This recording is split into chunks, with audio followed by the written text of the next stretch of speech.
École départementale, bonjour.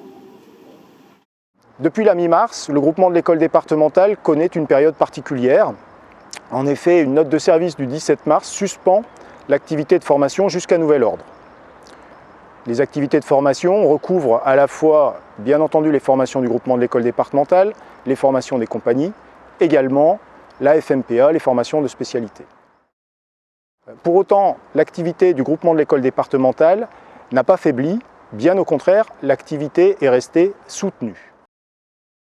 Nous avons donc pu réaffecter nos ressources, d'abord en télétravail, puis ensuite en présentiel, sur 3 dossiers qui nous ont paru prioritaires.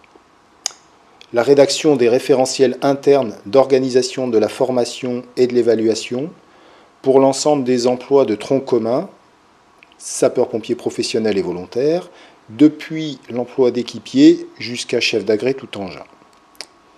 L'aménagement des simulateurs qui venaient de nous être livrés par le groupement des infrastructures, à savoir la toiture pédagogique et le simulateur habitation, et enfin la rédaction d'un guide administratif de saisie des formations qui, nous l'espérons, sera commun au G10 et aux compagnies.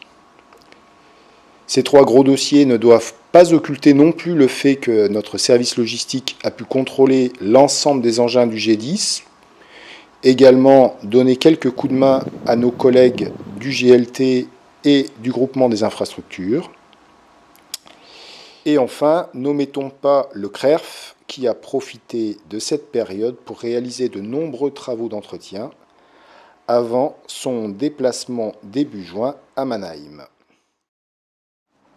L'école du SDIS 67 s'est vue dotée depuis le premier trimestre 2020 de 2 nouveaux outils pédagogiques, à savoir un simulateur habitation et une toiture pédagogique.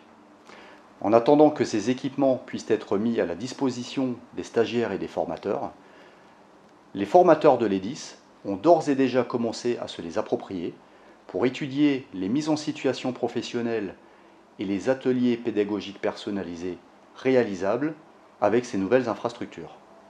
Nous travaillons également pour chacune d'elles sur l'élaboration d'un guide d'utilisation.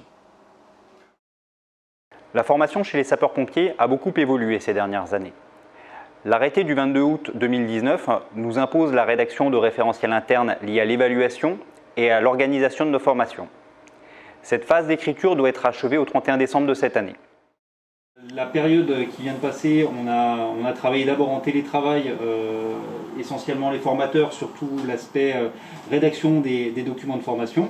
Et là actuellement, comme on arrive à se retrouver un peu plus en commun, on travaille dessus pour confronter nos idées et justement réussir à écrire des choses qui soient cohérentes.